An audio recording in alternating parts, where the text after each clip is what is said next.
Have you heard about the San Antonio Cocktail Conference? Want to know more about it? Check it out next on Elite Wine TV. Hello everybody, welcome to Elite Wine TV. Hello everybody, welcome to Elite Wine TV.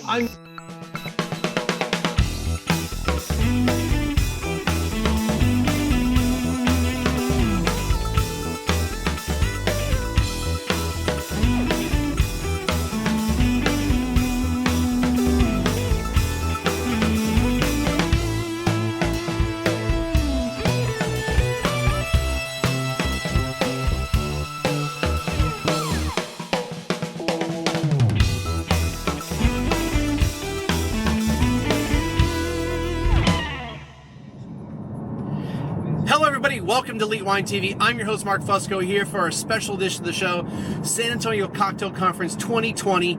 I'm heading in, this is day 2 that I'm actually heading in of the conference, and I've got a couple seminars I'm going to do today, but let's do a little recap. First, let's go to day 0 and me going to St. Anthony to get my credentials.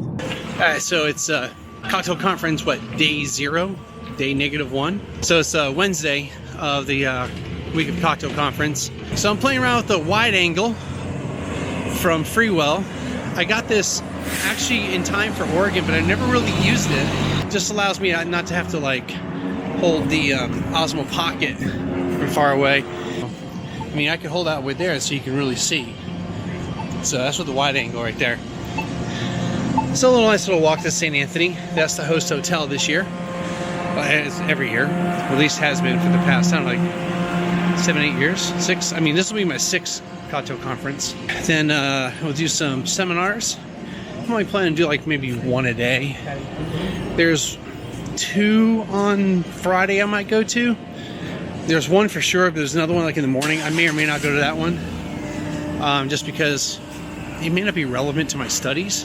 But I know it's not relevant to my studies. But it might be interesting to go to that one. It smells like elephant over here. It really does. Like the circus.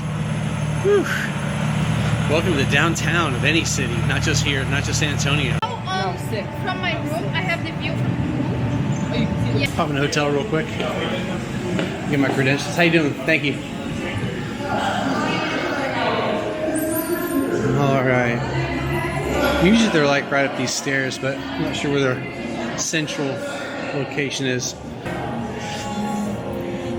What's up? Cocktail Conference! This looks like the spot right here. Hello! How are we doing today? I need my press credentials. All right. And name? Mark Fusco, 1337 Wine. I'm the token wine guy at a Spirit Conference. Spirit Conference, right. Here you go. Awesome. Thank you. All right, let's check out the hotel before all the craziness happens. So on Friday night, I won't be here Friday night, but on Friday night, this whole part of this area gets taken over by a whole bunch of like little bar stuff. Like this area here, you can eat. Like when I stayed here last year, I was having breakfast down here. You can stay in there. It's really cool. They got these cool little chairs. Got a little cone of silence, right? How cool is this? This chair is like really cool. Anyway, it kind of blocks out a little bit of the sound, and it probably actually makes this sound pretty good. I don't know, accentuates it. And then, especially since I'm not going to be here Friday night. See if I can see how much I can show you guys.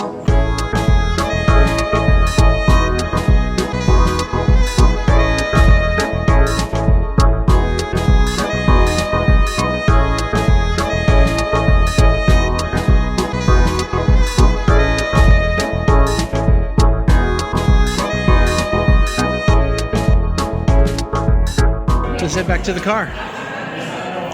All right.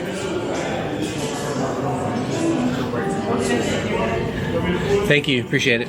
Back to today, but let's gonna recap yesterday. So I didn't take any video yesterday. I just never had a chance to really take out the Osmo Pocket, and I'm actually hoping all the video is really smooth right now because the Osmo Pocket is like going.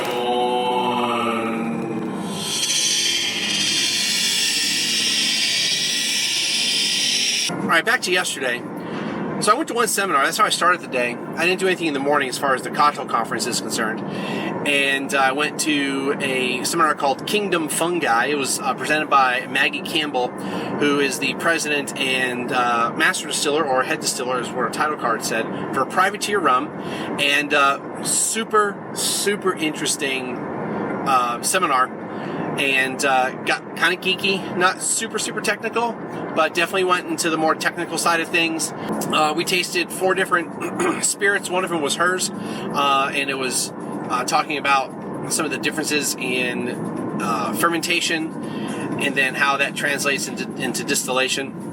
And I learned a few things. You know, my impression is that most of the flavors that we get in distilled spirits isn't really coming from fermentation. It's coming from any additives and aging and things like that. But I do know that some of the stuff transfers over in the form of conagers, whatever they're called. And but she kind of went through some of that and talked about some of the things that happen, at least in the rum world, but just also kind of talked about wine, which, you know, is not a distilled product, but everything starts as a fermentation. Whether it goes into wine or it becomes a beer, all distilled products become effectively beer. Or, I guess in the case of Ciroc vodka, becomes wine. Yeah, I got to learn some stuff I really didn't know about the distillation process, which, you know, it's somewhat understandable. I'm more focused on wine than I am on distilled spirits, but I still need to know the process of this. So that's why I went to that seminar. Super happy I did that.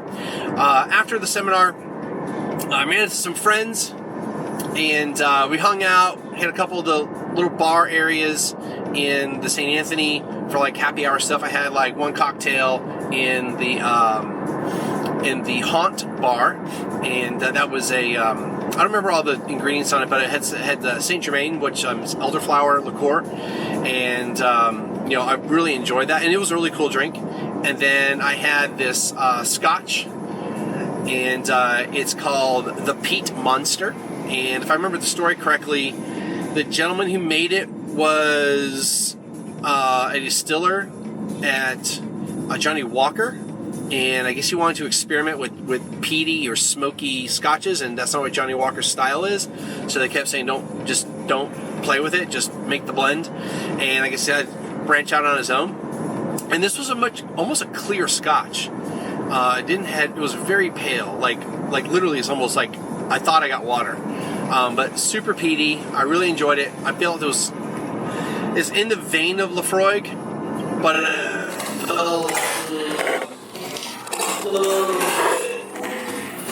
So did you like that? So yeah, the day one recap. So first of all, I'm here in the studio, obviously, and I'm using this as a way for me to like fill in the blanks. Sort of fill in the blanks questions, actually. For the cocktail conference of things that didn't quite work out on camera, or I needed to kind of talk about that I may have not talked about. But yeah, I had the DJI Osmo Pocket mounted to my windshield, and it fell, which my trip to Oregon, I did the same thing, and that thing was rock solid out to the coast and back, and then doing other driving around Oregon. So I guess I just didn't mount it properly to the windshield. But I just say I was really impressed with the footage on that thing, because that thing was like moving side to side a lot, the vibration, and it was rock solid, or pretty rock solid. All right, so as far as the recap itself, that's about it. The Peat Monster was really delicious. Lighter version of Lafroig, had all the peatiness, all the smokiness that I like, and after trying that out, that was about it. I think I had one more cocktail because everybody else was having a cocktail, and it was like an old fashioned or Manhattan, one of those two, and everybody was having one, so I'd have one, but there was nothing like special about that. And then I just went home to do some studying and just relaxing. All right, so we're going to continue on with the rest of the videos. I'll interject as necessary from the studio, and that's it. All right, so doing lunch here at the Q Bar here at the Hyatt Regency. Got a little time between seminars. Outstanding poutine seminar. David did a great job. I'm going to be interviewing him later today, so look for that interview. Super interesting about the whole history of basically an Irish spirit that kind of got lost in time, but was still being done on the sly, and is now back to being an up-and-coming spirit in the spirit world. And yeah, I'm going to do barrel chemistry 101 after that. I got to see my buddy Jeremy, who inspired the whole vest thing. Funny thing is, he's not wearing a vest, he's doing a backpack. And the other press people I ran into, yeah, I'm doing backpacks. And I was like, wait a minute, they all did vests, now they're not doing vests, and I'm doing the vest. I must be behind the times, I don't know. So let's recap yesterday, because yesterday was a lot of fun. So I actually went to 3 seminars. Went to the Puccin seminar. Dave Mulligan, you got to watch his interview. It's gonna be should be the episode after, not the one after this one, but the one after that. And then I went to barrel chemistry, and that one also was really interesting, especially on the distilled spirit side of things. Then I went to one called Play With Your Whiskey. Now this is it was done by Heather Green from the Milan Green distillery, and they're actually doing a tour today that I'm skipping to go to the seminar I'm going to go to today, which is about terroir. Did that interview with Dave Mulligan after all that, and then I just went home. Today is going to be the fun day. So I've got the one seminar under the big top event tonight at La Vita. So I didn't get to go to the Waldorf last night, but I did get a lot of studying done, so that was good. That's pretty much it. So that the event tonight's gonna be cool. I got about 3-4-ish hours in between this seminar and the night event, so I'll probably kill some time. I might go home, might come back, or I might just stay here. The plan is pretty much to stay in the area and just kind of kill some time and do all the fun stuff. You liking the new format? I know this is not really part of the new format, but you liking the new format of the reviews? Do you like the little bokeh thing I did? After I talked about how I don't need bokeh, why I don't use a DSLR, because I don't need bokeh. Well, since that's a picture file and I can make it blurred in the background, it looked pretty good. I thought it looked good. Tell me what you think about it. There we go. Hey, what's going on? All right.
anyway, so today on my day, so I did the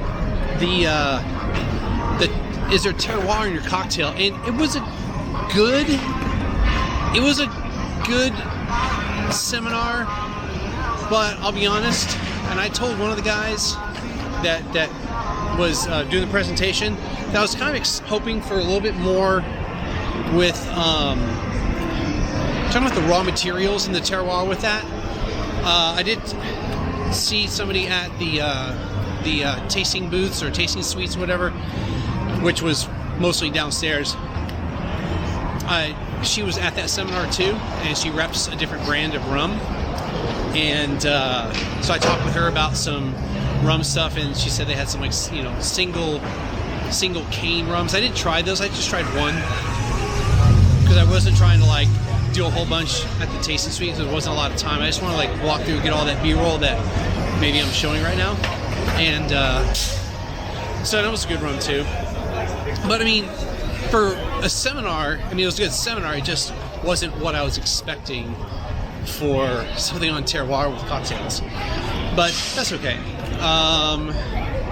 And then I was supposed to be done with that, and then I was going to go to my wine bar of choice, High Street, and do a quick little set of 6 for deductive tasting. So I ended up doing this Johnny Walker and tea class, and a lot of fun. I saw some friends as I was, you know, doing stuff, and they were like hanging out for this class, and that one was full. There was like another one at 3:30, so I decided to go to that one, signed up for that, and it was the last class of the day. And let me tell you, you could tell. I think there was only like 2 people who were sober in that whole class. It was a lot of fun though, man. These people were crazy in that class, and it was cool. They talked about Johnny Walker, a little bit of history of it, and then they were talking about different teas, and they were kind of making some correlations with it. It was pretty good. They had a couple cocktails that used Johnny Walker and used tea, so that was pretty interesting. I really liked that one. So, my name is Jan. I am your professor today. What we are doing today is whiskey and tea. Why are we doing whiskey and tea? The first ever accredited course on it is because whiskey and tea are cousins in the beverage world, and they are responsible for more economic development and global growth than any 2 beverages worldwide, other than probably water. Why tea? Tea was responsible for growing empires throughout history for the last thousands of years. Myths saying 5,000 years, but we'll say about 3. We started, BC, we have an extra chair right there. You're the man. That's the dean right there on the professor. And that's my All right. So, cheers, mate. Whiskey and tea have a few key similarities. One, they both come from the earth, right? So we all start with the plant here. Tea all coming from the Camellia sinensis plant. Whiskey coming from different grains like barley, rye, different cereals. But it comes from the earth. It's how you deal with the grain, where the grain is actually grown. The terroir, how it is then cured, how it is treated, how it's blended, how it's fermented. All of these different factors end up in the final product, both in tea and in whiskey. And what we're going to see today is the notes and the similarities in the flavors that we find inside of these 2. Mother Nature does all the work, we're just the messengers, and in the end we have the product, right? So let's start with whiskey. Now, who here has had Johnny Walker Black Label before? I love it, I love it, I love it. Sweet. So, Johnny Walker Black Label, let's talk about this. 1820, John Walker, 15-year-old kid. Father dies, he's a farmer in Scotland, and he's like, what am I going to do with my life? He decides, I'm not going to be a farmer. He sells the farm and decides he's going to be a grocer. Woo! Now, I love that. Cheers, amazing. Cheers, mate. What do grocers in Scotland do? Well, they sell groceries, obviously, but the other thing that they do is they blend teas and they blend whiskeys. Now, why do they do their own blending? Because there's no brand names at the time, right? You're trying to figure out what your region wants. Well, John Walker figured out he's pretty good at blending whiskey. And when his son Alexander joins the business, 1857, a year before his death, it's less of a grocery store and more of a firm of whiskey merchants.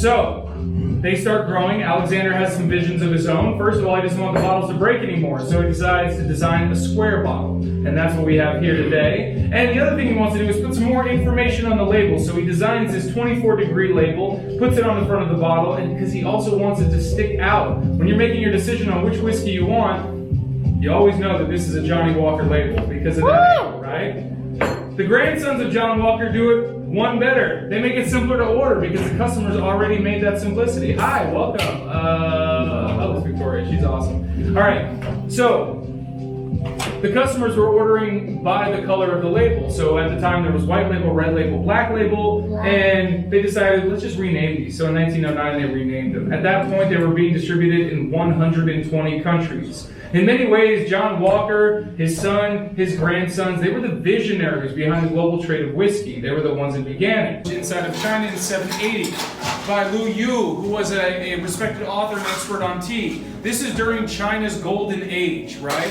So there is no war going on. It's an age of peace and prosperity, and they're developing a global trade with what? Tea, right? And then the wars broke out. And then the wars come. Well, the wars always come. That's fine. Now, well.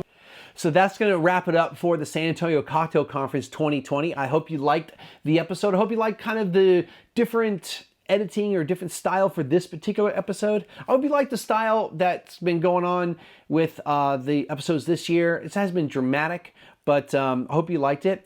I mentioned it in this episode that the 504, I kind of blurred the background as somewhat of a joke, all the whole DSLR and having bokeh and having, you know, all that type of stuff where the phone can't do that. But I hope you like that look. I might try to continue that. And so yeah, also some final thoughts about the cocktail conference. So hats off to Mark Bohannon and his crew of Bohannons, and also the Houston Street Charities. The amazing job they've been doing. This is, I think, number 9 for them. This is number 6 for me.